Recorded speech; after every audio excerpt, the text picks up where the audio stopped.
భారత్ పాకిస్తాన్ల మధ్య ఉద్రిక్తతలు పెరుగుతుంటే కొంతమంది బాధపడ్డారు, సమసిపోవాలని కోరుకున్నారు, కొన్ని దేశాలు కోరుకున్నాయి. అలాగే ఇది మరింత ఎక్కువైపోతే లబ్ధి పొందుదామని చెప్పి కొన్ని దేశాలు అనుకున్నాయి, కొంతమంది నేతలు కూడా అనుకున్నారు. వాళ్ళు ఎవరో అందరికీ తెలుసు. సో పుతిన్ అండ్ ట్రంప్ వీళ్ళిద్దరు కూడా తాజా పరిణామాల నేపథ్యంలో చాలా ఆనందంగా ఉన్నారు అనేది సమాచారం. కారణం ఏంటి? ఎస్ అండి, ఒక పక్కన రష్యా పరమానంద భరితమైపోతుంది పుతిన్ గారు, ఇంకో పక్కన ట్రంప్ గారికి అయితే ఆనందం, అబ్బా నాకు ఇండియా పాకిస్తాన్ యుద్ధాన్ని ఆపాను, నోబెల్ ప్రైజ్ వచ్చేద్దని సంతోషపడిపోతున్నారు ఆయన. అది కాదు, ఇంకొకటి కూడా ఉంది. చూడండి ఎంత పరమానందం అంటే, ఫస్ట్ పుతిన్ గారి దగ్గరికి వస్తున్న పుతిన్ గారు ఎందుకు సంతోషపడిపోతున్నారంటే, నిజంగా పుతిన్ రష్యాకి మళ్ళీ ఇంకోసారి రుణపడి ఉంటామండి.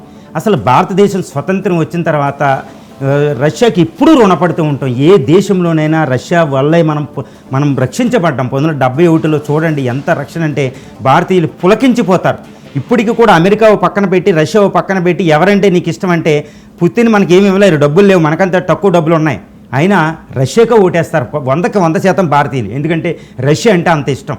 ఈరోజు యుద్ధం చూడండి, ఈరోజు 2025లో 3 రాత్రుల యుద్ధంలో భారత్ను రక్షించింది ఏంటి? S-400 సిస్టమ్ ట్రయంప్, వాళ్ళ బ్రహ్మాస్త్రం. అసలు అద్భుతమైన అస్త్రాన్ని మనకి ఇచ్చారు, టెక్నాలజీతో మనకి ఇచ్చాడు పుతిన్. ఆనందపడిపోతున్నాడు పుతిన్. తర్వాత ఈ పుతిన్ ఎందుకు ఆనందపడుతున్నారంటే, ఈ రష్యా ఆయుధాలకి మార్కెట్ పెంచేసాం మనం. రష్యా ఆయుధాలకు ఇప్పుడు ప్రపంచంలో ఎక్కువ డిమాండ్ ఉంది, పోరాట పట్టణంలో చూపింది. అలా ఆయుధాలు ఎక్కువ అమ్ముకోవచ్చు, అదొకటి. రెండో కారణం ఏంటంటేనండి, రష్యా చైనా ఫ్రెండ్స్ అనుకుంటారు అందరూ, కాదు, శత్రుత్వం ఉంది. 1969లోనే రష్యా చైనాలు యుద్ధం చేసుకున్నాయి. అసలు ఆ రష్యా విడిపోవడానికి, యుఎస్ఏ సోవియట్ యూనియన్ విడిపోవడానికి కారకురాలే చైనా అమెరికాతో కలిసి విడదీసేసింది. హెన్రీ కిస్సింజర్ వీళ్ళతోటి అద్భుతమైన దౌత్యనీతి ఉంటుంది అక్కడ. ఏదో సమయంలో చైనా వచ్చే కొన్ని దశాబ్దాల్లో రష్యా సైబీరియాను ఆక్యుపై చేసుకోబోతుంది. అక్కడ పాపులేషన్ తక్కువ ఉంది, ఎందుకంటే రష్యా ప్రధాన సమస్య పాపులేషన్. అందువల్ల చైనా రష్యాలు ఇప్పుడు శత్రు అమెరికా కాబట్టి కలిసి ఉన్నాయి, కానీ భవిష్యత్తులో అవి యుద్ధానికి దిగుతాయి.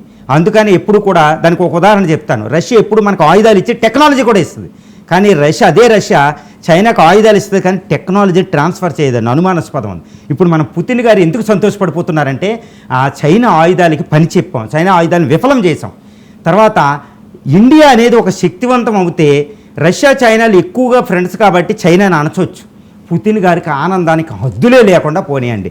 ఇక ట్రంప్ గారికి విషయం, ట్రంప్ గారి ఆనందం ఏంటంటే, తైవాన్ని ఎప్పుడు ఆక్యుపై చేసేద్దామని చైనా వెళ్తూ ఉంటుంది. అయ్యే ఆయుధాలు పట్టుకుని. ఏ ఆయుధాలు తెలుసా? ఇప్పుడు పాకిస్తాన్ మన మీద వాడిన ఆయుధాలు, ఈ HQ-9, ఈ JF థండర్, JF-20 ఇవన్నీ ఉన్నాయి. అవి బోటపు ఆయుధాలని అర్థమైపోయింది.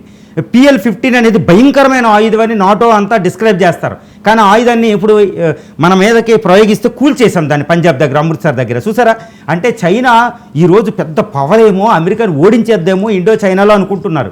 కానీ ఆ ఆయుధాలు బోటపు ఆయుధాలు ఇండియా ప్రూవ్ చేసింది 3 రోజుల వారిలో. ఇంకా ట్రంప్ గారికి ఆనందమే ఆనందం అండి.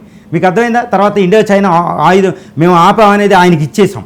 ఈ తుంటరి ట్రంప్ గారికి ఆనందానికి వద్దులేవు. ఈ విధంగా మోడీ గారు ట్రంప్ని సంతోషపరిచారు, పుతిన్ని సంతోషపరిచారు. వాళ్ళిద్దరు సంతోషం మన ఆర్థిక ప్రయోజనం కింద కన్వర్ట్ చేయబోతుంది ఇండియా.